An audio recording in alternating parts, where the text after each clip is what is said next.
podcast is part of the Sports Social Podcast Network.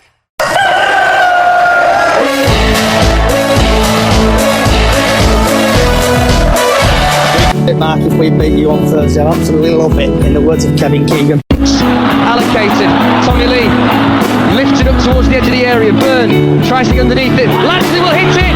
Deflected. It's in! And that's the moment! Unbelievable! That's the moment! Unbelievable! In the dying seconds, Bradford City have found the goal that sends them automatically into League One. Right, let's get this show on the road, shall we? Wherever you are in the world, good morning, good afternoon, good evening, good night, and welcome to the very delayed Chickens on the Loose podcast, Cardiff versus Bradford preview, and we are live on all social sites. Bit of housekeeping before we start. When people are talking, if you can mute yourself. Also, I'll plug a couple of podcasts, so I want to plug the 1911 podcast. Also, I want to plug the Width of the Post podcast. Also, the Take Me Home podcast on Radio Leeds. And also the official Bradford one. There's, including us, 5 podcasts at the minute, Bradford City podcasts. So feel free to follow everybody and also the love and the support. And let's basically get Bradford podcasts up and running. So today's podcast, we'll be talking about the post-match Huddersfield game, the pre-match Cardiff game, the weather forecast for the Cardiff game, latest news, also what's on your plate, and if we chat about, vent about anything. And also, because it's going to be a short podcast today, we'll be just touching on, obviously, Carlisle and Crew through the other people who support them. So if you do want to come and talk about your team, feel free. So, I should be joined by Graham. Evening. And if you just want to quickly plug your podcast, Graham. Yep, so I'm Graham, the Yorkshire Cumbrian, and I do the Every Game is Away Day podcast based around Carlisle United and what's going on in the National League. Then we've got Jack, who is officially now a regular on the Chickens on the Loose podcast. Evening, Johnny. And evening, everyone else. We've got Josh as well, who's become a regular. And if you do fancy you want to join, just search for Chickens on the Loose podcast on X. So, Jack, just quickly get your thoughts on the Huddersfield game, please. Oh my, where do I start? Absolutely buzzing with the result. I didn't think that we would have beat them, to be honest, the way that we did. The first 20 minutes of the game, we were in a lot of pressure from Huddersfield. They were just constantly attacking. Obviously, their striker had a shot. In like the first 10 minutes, it came off Aidan Baldwin and it dipped down, and luckily it hit the crossbar. Obviously, in the first half, that was like the most major thing Huddersfield did. Since that happened, we switched on. The tactics that we did was amazing. The players just had that like oof about it. The fans were incredible from the first minute to the 90th minute. Bobby Poynton, what an absolute goddamn fucking player. Sorry for my language, but what a player. 21 years old, and who would have thought that Bobby Poynton would bang 2 goals in the back of the Huddersfield's net. Absolute limbs in every single stand. Huddersfield didn't look very scary to me, to be fair. Obviously we had that little iffy at the first 15-20 minutes.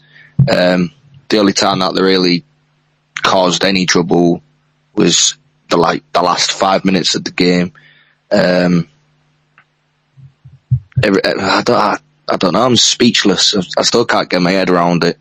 I had a few beverages with Haroon and some of his mates. Had a lovely walk down Manningham Lane. Obviously, a few things kicked off, but it always does, especially with derby days.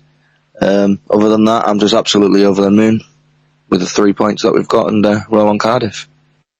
And sneaking through the back door like always, Haru, what was your thoughts on the Huddersfield game? Who's also a regular on the podcast and on from the Bantam Zone? I enjoyed it, but honestly, obviously, I've had a few drinks with Jack before post-match, but honestly, Bradford 3, Huddersfield Town 1, obviously Bradford came out with somewhat to prove, not playing them in a while against Huddersfield, and then first half especially, we did just that. Our BP 23, Bobby, opened the scoring in just the 18th minute, then struck it again before half time, then obviously adding to his growing rep as player, then obviously with his hat trick as well. Who could ever say that Bradford fan, obviously from his own life-born point, does the bags a hat trick, and obviously in the West Yorkshire derby against Huddersfield, we've not played him in a while, making it 3-0. With break of cushion, the Huddersfield fans simply never looked capable of clawing back. Huddersfield did grab a goal though by Redmond in the 80th minute, but by then Bradford have already done the damage. Obviously, what impressed me was it wasn't just the goals. Obviously, the goals really impressed me with Bobby and everything like that, scoring against Huddersfield, his rival as well. And what impressed me the most was the way that we handled the pressure. Huddersfield had their moments early on from a lot of corners and probing, and they were basically giving us all their full attack in the first 15-20 minutes. Well, we stayed solid, counter-attacked well, and took our chances when they came. The atmosphere was alive. The fans got what we wanted as fans, bouncing up and down the Corp, Midland Road, and the family stand. Atmosphere was alive, and this just shows how we are contender. This basically shows how we are the contenders in this League One campaign. Honestly, it was such a special moment for all of us as fans, especially a lot of the older fans, a lot of the younger fans as well, who've never seen a West Yorkshire derby in their life. Do you know what I mean? But honestly, I don't know how to put this more into words, but before the game, it was amazing walking from North Parade to Valley Parade. Obviously, that all kick off outside the Bradford Arms with the Bradford fans and the Huddersfield fans. The chanting and stuff like that was just amazing. And then once we got inside the Valley Parade, 24,000 basically attendance, which is another record breaking, basically, I'm pretty sure. And once again, amazing from Bradford City, amazing to Huddersfield as well, obviously putting the CEO putting the wreath down at the headstone at Valley Parade. Massive respect for that. And good on them for coming in their numbers, obviously filling Middle Road and the TL Dallas stand, but also massive well done to Bradford City fans for filling the whole of Valley Parade. And that's all I really got to say from that game, was that we smashed them. We took the 3 points home and they can fuck off. That's all I can say.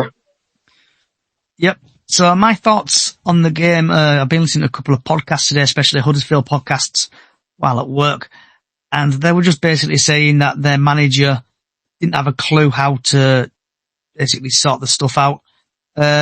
In the first 15 minutes, they were just peppering us. I think they hit the bar and there's got a load of corners. But then Graham Alexander played his power move by warming up Andy Cook, and that got the fans going. So I think that changed everything about a little bit there. Bobby Poynton scored 2 goals, and also Josh Neville scored the other one. It's been confirmed Neville's goal is the 3rd goal, and it's not Bobby Poynton's. What's a shame. Shame Bobby didn't get his hat trick, but you never know if we touched it or not. Anyone else? Graham, did you see? Why did you get the match ball then? Graham, did you see the game, the Huddersfield game, or the highlights? Yeah, I've seen clips, and yeah, it looked a completely different Bradford side from the week before. They looked like they'd got the mojo back from what they'd had at the start of the season, and yeah, it was a really good, competent performance, I think. Harry, got your hand up? Just want to say with the thing with Poynton's, with the fan saying his Poynton's 3rd goal. Apparently, when he did that interview for BBC Radio Leeds, apparently that they slowed the footage down, and it was confirmed apparently that it was Poynton's 3rd goal to get him his hat trick. Yeah, it's been confirmed by the EFL. Though. It's been confirmed by EFL. It's been confirmed by the EFL. Right, correct. Got you. Jackie, got your hand up? Got you. Yeah, I just wanted to say that obviously we had a shit performance against Doncaster 2 weeks ago. Well, over a week and a half ago now. And the thing is that the wake up call that we needed? Because for me, that was a massive wake up call.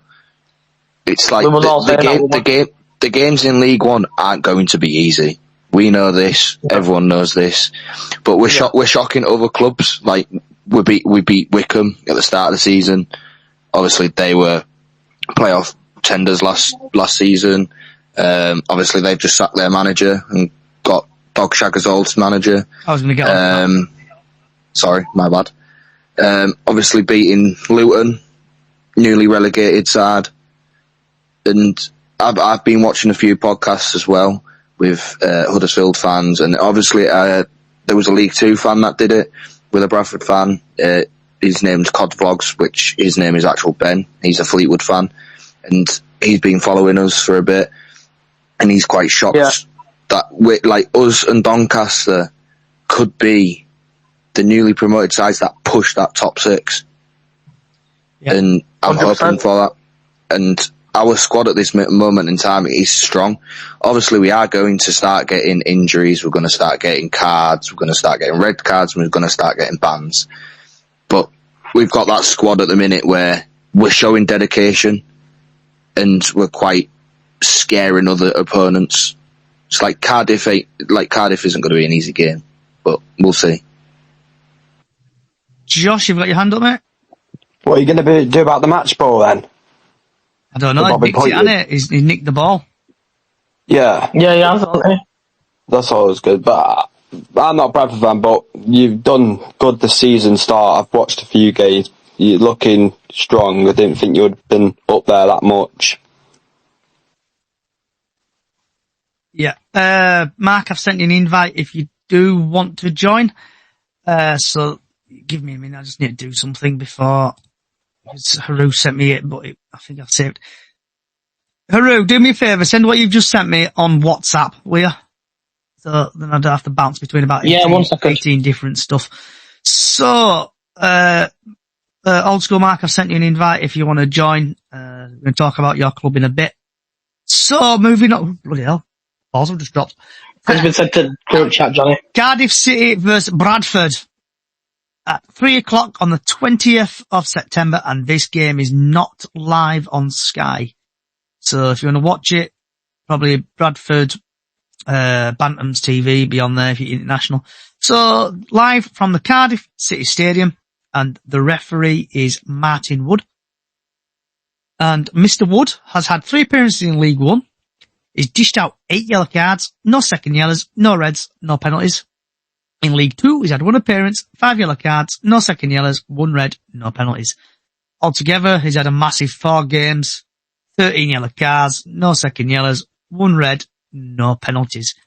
And for people who love their stats, Cardiff have scored 10 goals in their last 5 matches, have kept the most clean sheets in competition with 5, haven't lost in 10 matches. Bradford have scored 12 goals in their last 5 matches, average 1.8 goals per match, and Bobby Poynton is the competition's top goal scorer with 5. Should be 6, but it's 5.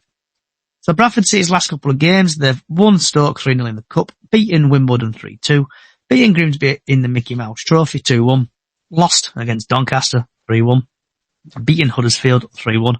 Cardiff has beaten Luton 1-0, they've beaten Cheltenham 3-0, smashed Plymouth 4-0, Stockport, they drew 1-1 with a very lucky last-minute goal to draw, and they've beaten Exeter City 1-0. And because there is no Simon Parker article, and I'll say thanks for Haru for sending me this. Team news for Bradford, Till out for a couple of months after hamstring surgery.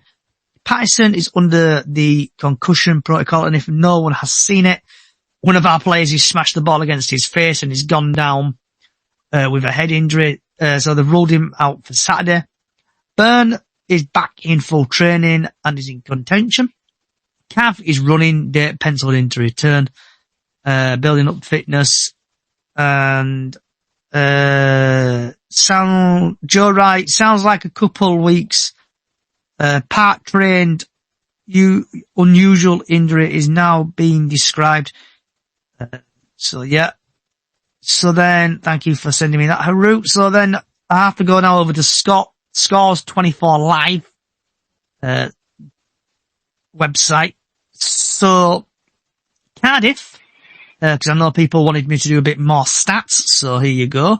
So Cardiff, the team's most recent official match took place 16th September, EFL Trophy, possession. So thoughts on the League One season. Cardiff have engaged in 7 fixtures, resulting in 5 wins, 1 loss, 1 draw. Cardiff stand basically they're the top of the league at the minute. Cardiff have scored 11 goals. Cardiff have allowed 2 goals conceded. So Bradford have won 5, drawn 1. Won 1. Oh, sorry. Got my teeth back in.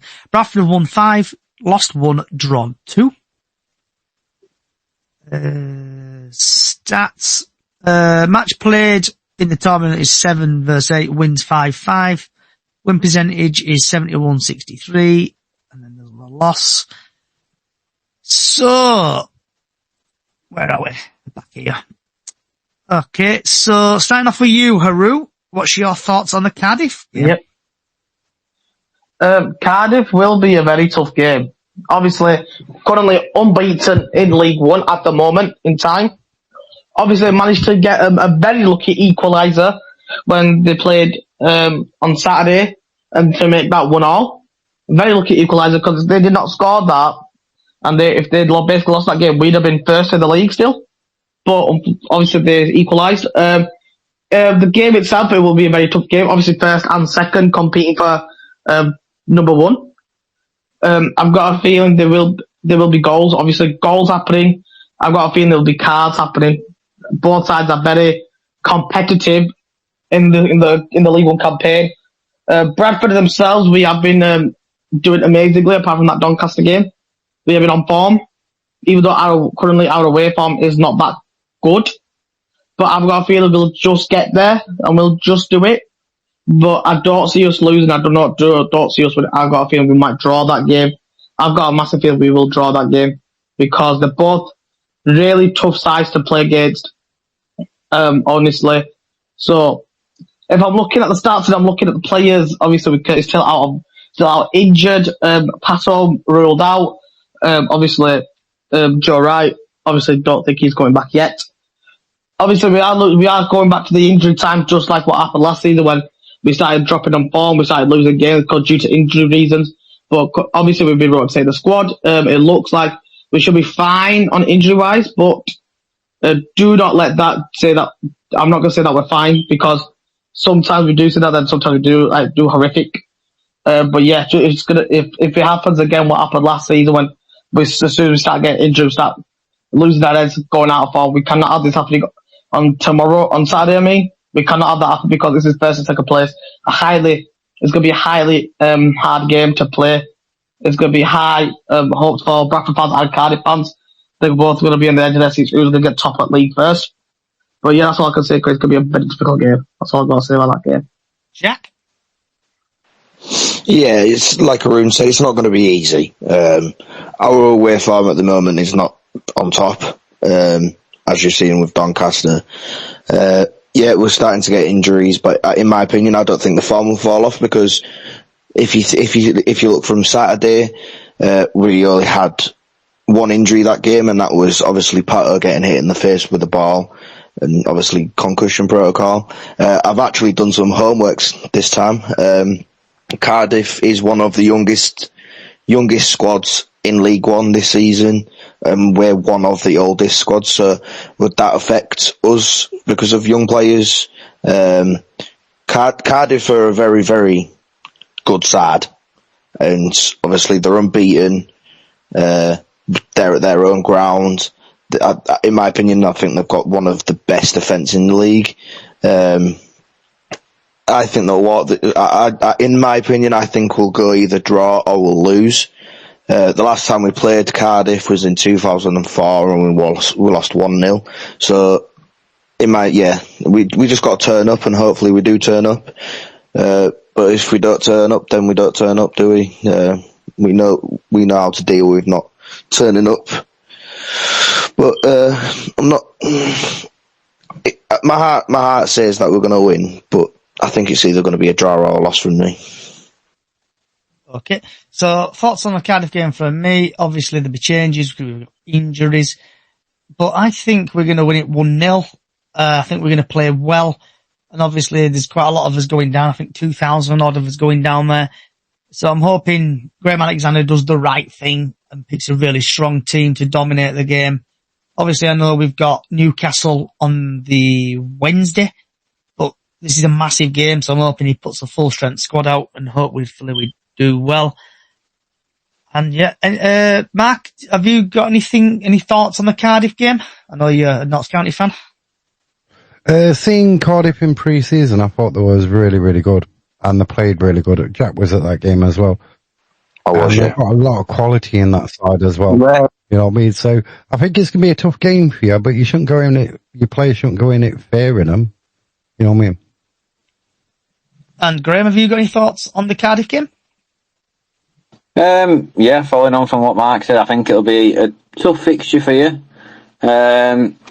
Hopefully, off the back of that morale boost again on Saturday against Huddersfield, it'll make things very interesting. If you play like you did last Saturday, I can't see why you couldn't win it.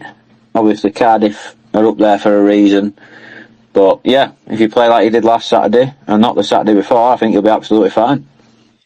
Okay. So quickly I'll do the weather forecast. So the weather forecast for Saturday, the sun rises at 6:56 a.m. and sets at 7:15 p.m.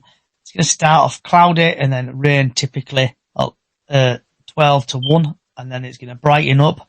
It's going to be about, it says here, according to the Met Office, it's going to be 15 degrees up to about 12 o'clock, and then it's going to drop to 10 degrees. So just make sure you bring something warm, and that's your weather forecast. So I know normally this is where I go through each individual team, but because my PC is probably going to update any minute and shut down any minute, I'm just going to go through, get Mark and Graham and Josh just to tell them about your team. So Mark, old Mark, what's going on at Notts County at the minute?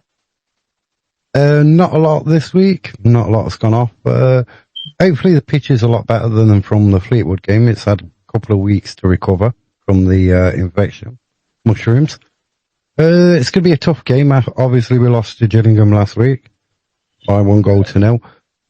We'd like to see a reaction, a good performance, but another tough game. On the overall of the fixtures, we're in front. We usually beat Crawley at home, but who knows with this side this season. And do you want to just quickly plug your podcast as well, Mark? Oh, yeah, it's Knots and Bolts on all socials. And are you doing your EFL post-match show thing this weekend or anything? That's tomorrow night on X, 6:45, I believe. Okay, I'll be tuning in. And Graham, obviously Carlisle fan from National League. What's going on at Carlisle? Quiet week on the main. We've got no fresh injury concerns. We've got players coming back into contention. We've got Jordan Jones back to full fitness. Could possibly return at some point if he's part of the plans. Charlie Wyke, ex-Bradford, he's not a million miles away from being back to full fitness after his ankle injury. So we're not losing people, we're actually gaining people. We've got transfer rumours swirling around about Chris Clark coming from Peterborough. He was linked with us, Forest Green and York, but since then Forest Green and York have both said that they're not interested. So it's leaving a door open for us to sign him. But there's a stumbling block over his price and the agreement of his, what would be an original loan moving permanent in the summer. So yeah, we should just wait and see what happens on that. We've got Altrincham this Saturday, and then we're away at York on Tuesday night. So yeah, big week coming up. Starting to play the top end of the National League teams now, so we'll see in the next couple of weeks what we're made of. When does the National League transfer window actually close? 'Cause I've seen Morecambe buying players, or bringing in players left, right and centre, but when does it actually close, Graham, the National League transfer window? End of March. Mid to the end of March. So it's open all season long, so we can sign players all the way through till, I think it's mid to late March. That is bonkers. Imagine if they had that in, like, EFL. It would be horrible. Bloody hell, that would be mad. Mental. Josh, the Crew fan, memory serves me correctly. So what's going on with Crew, mate? It's not going the best at the moment. So, it's a tough league, but I think we can bounce back on Saturday. Yeah, and then just batter Notts County the week after, and we'll be back there, up the league. So, yeah, got one of the best, good player coming back, so it could move us up a little bit. Hey Josh, when you play us, won't that be like, and we beat you, won't that be like 1-4 in a row and lost 6 in a row? Could be, mate. You never know, do you know what I mean? But, yeah, it's going to be a good game this week and the week after. Yeah, that's all I've got to say. And I think we've got Jake, who's a Sheffield United fan. Yep. So obviously, Chris Wilder has come back, and come back again. So what's your thoughts on Chris Wilder coming back? Honestly, it's the ideal appointment. There were no other suitable candidates to what we needed for the club. Ruben Sellers was just panicking. We had much better options, but at the end of the day, we've fixed the issue, we think, so hopefully we can get a big 3 points up against Charlton on Saturday. So this is going to lead me on to one question I'm going to ask all of you. Obviously, Jack and Haru, we've had it with Stuart McCall, come back 3 times. Mark, Graham, obviously Jake and Josh, and I've actually put Jack and Haru in this. What's your thinking on your thoughts of managers coming back after, like, they've left the club or they've been sacked? Starting off with Mark. I'm against it, because I think it's like when players do exactly the same and it don't always work out. You're expecting good things, but it usually turns sour. It's like going back to an ex, isn't it, Johnny? Yeah. Graham? It depends on what circumstances. If the manager leaves on amicable terms, then it always leaves a door open for him to return. We've had managers that have come back. We've had Paul Simpson. He's been in charge twice, maybe in fact 3 times. So we've had the same situation, and if he was to come back again, I'd welcome him with open arms. So yeah, it depends on what circumstances they leave, really. But Haru? I can agree with what Mark and Graham said there. It just depends on what the situation was when they first left, because if you get like a manager, for example, I'm going to do this, but I'm going to take Phil Parkinson into account, basically. For example, when Phil Parkinson left, and then obviously there is a door for him to always come back into Bradford City, but if he ever does come back to manage us, if, for example, Graham Alexander leaves us or something, if Phil Parkinson does come back, obviously everybody's going to want him to do the exact same thing what he did when he used to manage us, obviously go on these amazing cup runs and stuff like that. But if he does fail that, it will turn things sour between him and the fans. So, to be honest, I'm for it and against it at the same time, because it just depends on what the situation is, like what Graham just said there. Jack? Yeah, I agree with them 3, what they're saying. It depends on the situation. In my opinion, going to Sheffield United, Chris Wilder, in my opinion, should have never been sacked last season. After being in the playoffs, getting them that far is an achievement. Then bringing a shit manager in, aka Ruben Sellers. I saw what happened when he was at Hull. Obviously, I am from Hull, and I have been to a few games when Ruben Sellers was the Hull manager. His tactics was poor. Everything that he was doing was poor. Obviously, seeing Liam Rossini getting sacked from Hull when they were pushing for playoffs, and then as soon as Liam Rossini got sacked, everything decided to fall down with Hull, and that is exactly the same thing that's happened to Sheffield United.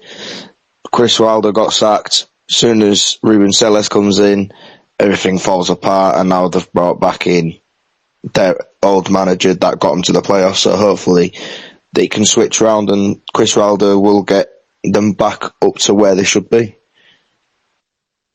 Jake. Yeah, it's fully situational, like, with Conor Hourihane and Barnsley. It didn't end well for him, and it's the thing, I'd consider him a great player for the club, and the fans had just turned on him, and like with Wilder as well, if you can't replicate what you did before, the fans will not like it, so. And last but not least, Josh. Are you here, Josh? Okay, that silence is a no. So my thoughts on Chris Wilder going back is if Jake, I hate when two J's are together. Jake, is it true that the Sheffield United manager got sacked due to AI or something? He didn't want to get involved with AI technology. Yeah, I think it was half and half, that and the playoff final loss. Because we've got new owners, American, probably don't know much about the sport, expecting us to win it, and then when we done, they just brought toys out at pram. So also, yeah, with the AI thing, we've used it this season, but none of the signings you're going to see for another 2 or 3 years, and 2 of the signings that were made last year with AI, we've already sold them off. One's gone to Spain. God, no, don't even know where he's been. I haven't seen him kick a ball for under 21s, no one. Then one of them were treating pre-season, he's gone to Scotland, so yeah. So they might need to invest in Chat GPT instead of using the crappy thing that they're using now, innit? Yeah. So yeah, back to that Sheffield Wednesday thing. Sorry, Sheffield United. I just don't understand why they've gone back to him.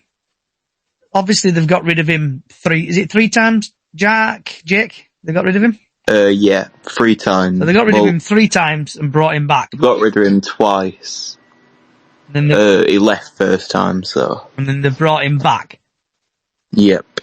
If it works, it works. If it don't, they'll have egg on the face. Right, I'm going to move on to what Jack brought in earlier. The Wycombe manager got relieved of his duties. And this is from Simon Parker in the TNA.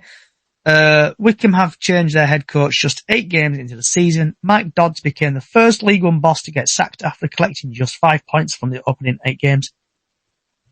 And the Chairboys have quickly replaced him with former manager Michael Duff. The 47-year-old former teammate of Graham Alexander at Burnley has also been in charge of Cheltenham, Barnsley and Swansea. Wycombe, who lost 2-1 to City at Valley Parade opening day, are currently 19th in the league. A short statement this morning says Wycombe Wanderers have today parted company with head coach Michael Dodds first coach Peter Shuttleworth. The board have reluctantly taken the decision, and the club would like to place on record gratitude to Mike and Pete for their hard work effects during their time with Wycombe Wanderers. Wish them every success for the future. And Duff got sacked by Huddersfield in March. So hoping Mr. Dodd has enjoyed his massive payout while he's been sacked. So I'll just quickly get Mark and others' thoughts on that situation.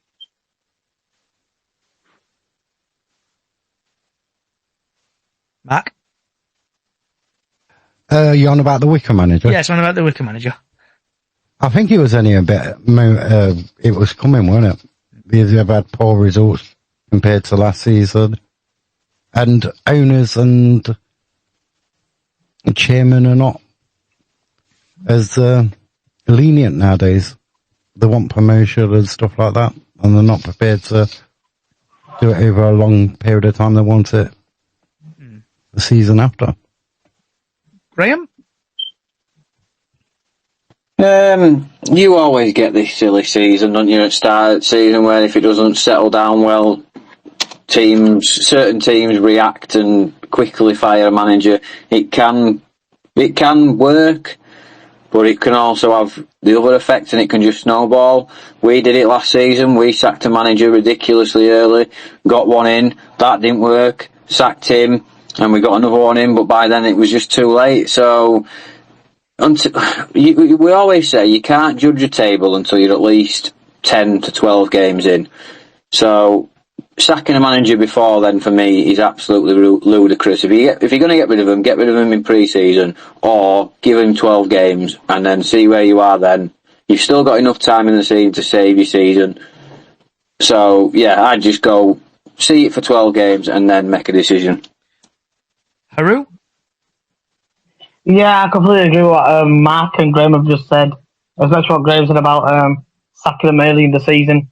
But yeah, to be honest with me, with the Wicker manager, it really doesn't faze me at all. I could see it happening. Obviously, it wasn't selling good, right? And obviously, Wickham fought, obviously last season playoff contenders, and obviously they were having a shocking, not a good start this season. But yeah, it's like what Graham has just said. Obviously, with what happened with Carlisle, they sacked the manager early on, brought another one in, didn't go well, sacked him. They got Hughesy in, and they're not bad. Then were too late. Like exactly what you just said. Give them 12 games. If you're going to keep them at the start of the season, give them 12 games, see where you are. If you don't like where you are, then sack them and get a new one in, or just sack them in pre-season. To me, the Wickham manager thing, it didn't really faze me because I could see it coming. Jack? Yeah, I massively agree, yet again, to what three of them have just said. It was gonna happen. Obviously, sacking someone after 8 games is just extortionate. I just don't understand it. To be fair, when you asked me at the start of the season who was like the first 4 games, I will say now, if you ask me now who would be the first League One manager to get sacked, I wouldn't say the Wickham manager. I'd probably say the Peterborough manager, because obviously they haven't even won a game yet, I don't think. But it is what it is at the end of the day. If they're not doing great, they're not doing great. But just got to suck it up, aren't they, and see what the old dog shagger manager does. And last but not least, Jake. If you're still here. Are you here, Jake? Okay. Right, moving on to one question on that. Actually, does any of you guys want to ask each other a question about anything? Mark? On managers, sorry, who? on managers, Johnny. Yeah. So Bradford last season didn't have a very good start to the season. Imagine if Bradford sacked Alexander. That'd be ridiculous. So if we would, in my opinion, from what the answer to that, we would be absolutely effed in the ass. We would have been. We would have got promoted. Hang on, Mark, are you on about this? Are you on about last season? Yeah, last season. So, yeah, if we did that, we'd have been getting ripped apart by every single club in League Two. Not just playing wise, we'd have been ripped on on Facebook on the League Two banter group. We'd be getting ripped to shreds as a club for sacking Graham Alexander if we did do that. So if that goal didn't go in, for example, and we're still in League Two? No, like how you at the start of the season. So at the start of the season. At the start, we didn't have a losing streak. We didn't have a losing streak at the start. We just kept getting draws left, right, and centre. Yeah. The part that obviously, like, people wanted Graham out at Christmas. I was one of them. Me too. And I have been booted up the arse, and I have been proven wrong. Graham Alexander is like another Phil Parkinson for me. Now he's winning us games. He's got us promoted. If you asked me last Christmas, I would have said that I wanted him out and his tactics were shit. Because I thought last season when it was Christmas, it literally looked like Mark Hughes' tactics again. And obviously we didn't like Mark Hughes. You, it looked like it was like Mark Hughes' Premier League tactics try and make its way to League Two again. But I obviously have been kicked up the arse. I have been proven wrong. And Graham Alexander, now, if he was to get sacked, I wouldn't be happy. So I think there'll be a riot in Bradford for that. I've forgot a few, I don't know why, but a lot of the fans will be very angry at what Rupp and Sparks would have done if they did sack him. I've got a feeling that we would have done something for them to bring him back if they did sack him. Do you know, like how I know it's completely different, but you know, like how Sheffield Wednesday are boycotting games because of Chansiri. I've got a feeling with that we would boycott the games as well because they've sacked Graham. I don't know why, but it's just a feeling that we would have done it. Graham, have you got any questions you'd like to ask anybody? Not tonight, I don't think, Johnny. Haru? No, I don't think I've got any questions. Jack? Nope, no questions from me. So, my question to all of you, obviously the Wickham manager got sacked earlier. So, in the bottom four, bottom five, should we say, we've got Port Vale, Reading, Burton Albion, Blackpool, and Peterborough. Who is the next manager to get sacked in League One? I think it's going to be Steve Bruce, but I think he's going to get sacked when we play them, I think, in a couple of weeks' time. Mark, yourself, or even in your league, who do you think the manager in your league or League One's going to get sacked next? I think it could be the Cheltenham Town manager. I don't know his name. Is that Flynn? Is it Flynn? I think it may be. Yeah, what team did you say, Mark? Cheltenham Town. I think who's it? Tell me who the manager is. That is Michael Flynn. That's Michael Flynn. The director of football retired. Resigned as well yesterday. According to he did. Yeah. But yeah, Cheltenham's manager Michael Flynn. What about yourself, Graham? Even in your league or League One or League Two, do you think the next manager is to get sacked? I totally agree with you, Johnny. I think it could be Steve Bruce. I don't think Blackpool are going to hang on too much longer. I don't think you're saying he might get sacked after playing you. I struggle to see him being there when they play you, to be fair. So yeah, that or it'll be one of those teams that's in the bottom two of League Two. They're usually the first to go because no team likes to be down there for too long. Blackpool play Barnsley on Saturday. And they're at home. I think if they get beat by Barnsley at home, he'll be gone. And then they'll obviously get new managed bounce against us, probably. Haru? I can agree with that. I've got a feeling that it's going to be Steve Bruce for Blackpool. But I'm also thinking, could it be also Martin Ferguson, who's the Peterborough manager? Obviously, he's got relations to Sir Alex Ferguson and stuff like that. Darren Ferguson, the Peterborough manager, is either going to be him or Steve Bruce, the Blackpool manager. It's one of them two that'll get sacked next. Even Reading are down there as well, and Burton. Obviously, Burton is what's his name? Port Vale as well. Darren Moore. Bradford. It's on tip of my tongue, but I forgot his name. Which manager is it? Used to manage. Oh, Gary Bowyer. That's it. Gary Bowyer's at Burton, so. See if he gets the sack in a bit. Last but not least, Jack. Yeah, I agree with Steve Bruce. Blackpool's not doing very well at this moment in time. I agree with Graham. I don't think he'll even make Bradford if they lose to Barnsley, to be fair, because it's a big game for him, and obviously they're not doing very well. So, yeah, Steve Bruce for me.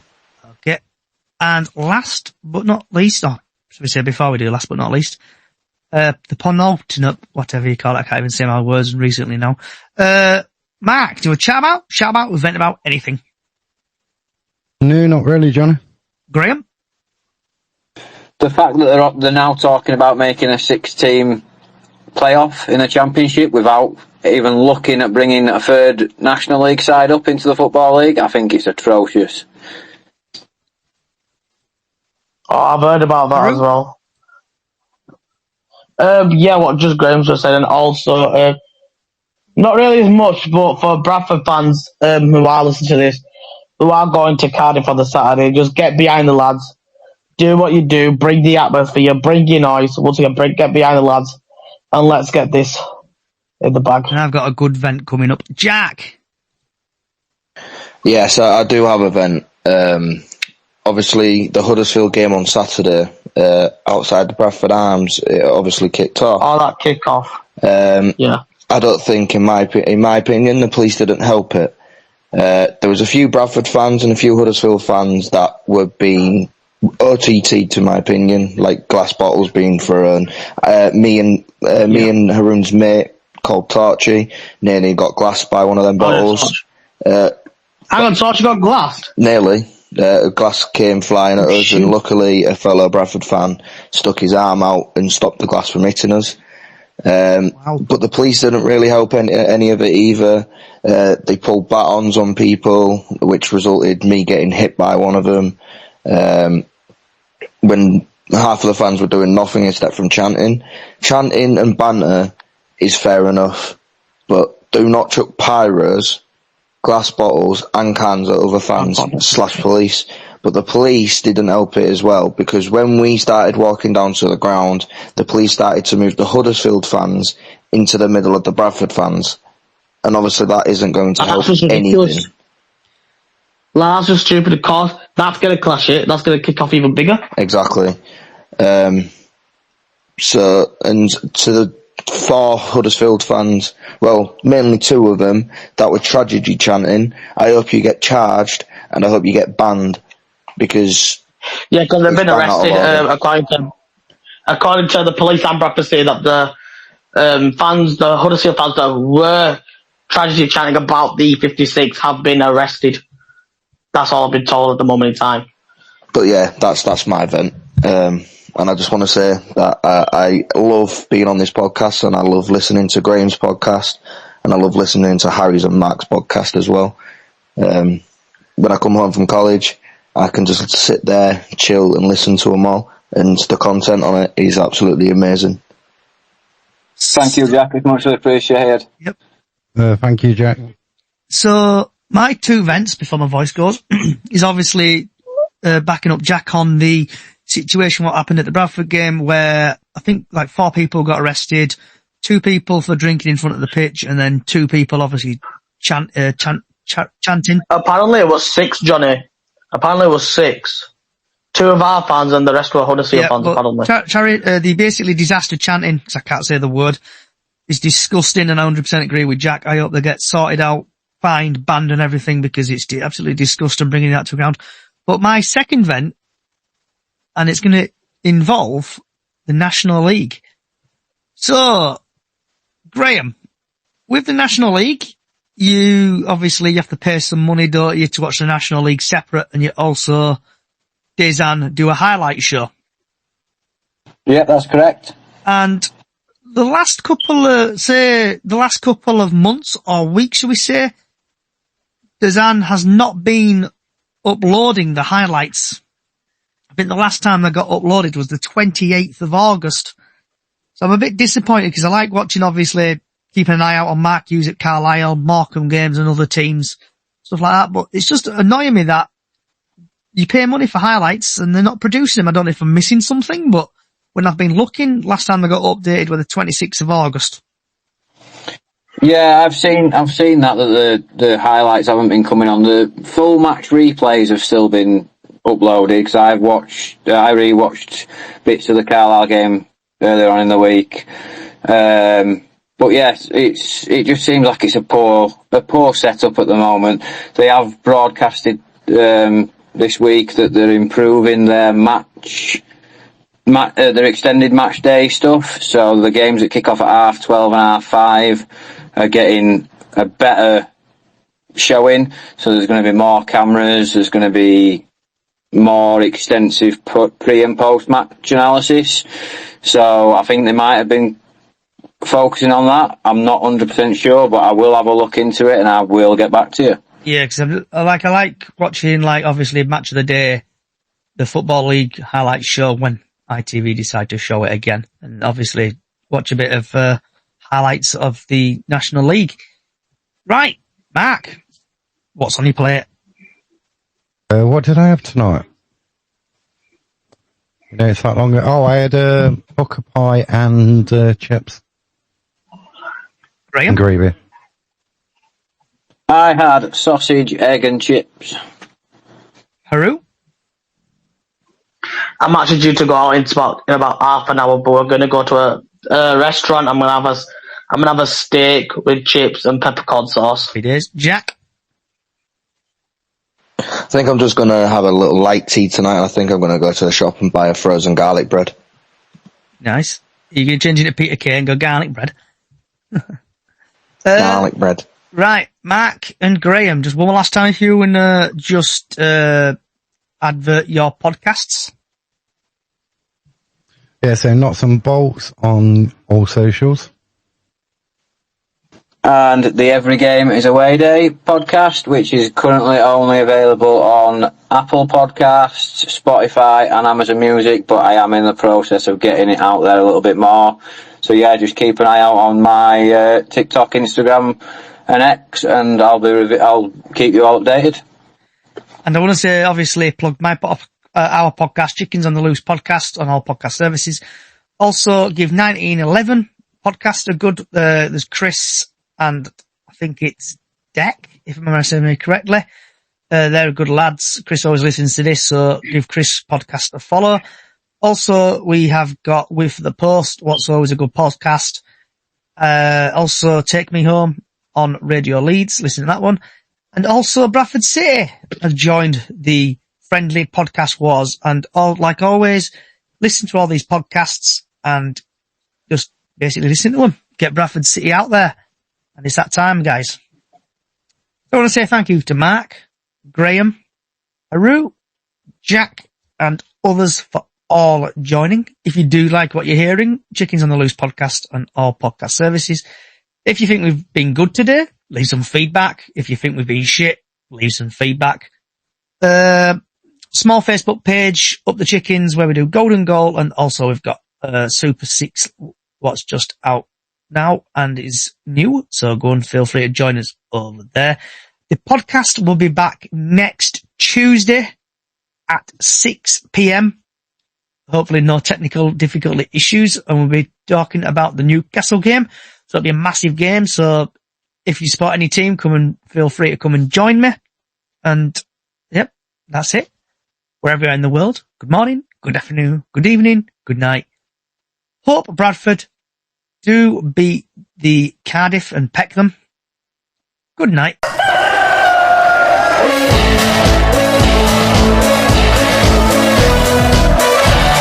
Mark, if we beat you on Thursday, I absolutely love it. In the words of Kevin Keegan. Allocated. Tommy Lee lifted up towards the edge of the area. Byrne tries to get underneath it. Lashley will hit it. Deflected. It's in! And that's the move! Unbelievable! That's the move! Unbelievable! In the dying seconds, Bradford City have found the goal that sends them automatically into League One.